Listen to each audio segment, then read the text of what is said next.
بقلبي وذلك ضعف الإيمان رواه المسلم.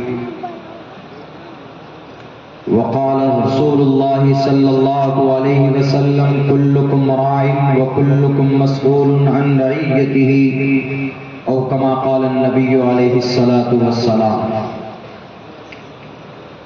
All compliments, all physical prayer and all monetary worship are for Allah. Peace be upon you, O Prophet, and Allah's mercy and blessings. Peace be upon us and righteous slaves of Allah subhanahu wa ta'ala. I bear witness that no one is worthy except of Allah subhanahu wa ta'ala. In the name of Allah, the most gracious, the most merciful, my Lord, expand me my praise, it is my task for me. Remove the impediment from my speech so they may understand what I say. Anasvanta satpatir mamahe megava Chaitishto asuro magona Tri virishno agne dasavi sahasrarar vaishvanaraha Nara shan samvajinam vajatri Shaidiram pusanam sanmerim he ratham na durgadavasava Sudanavo vishvasammatro ahanso nishpiparta Matraman pitraman charyavan purusho vaidaha prashasta dharmiki viditi yassasa masmakamaha. Janab Sadre Mehfil,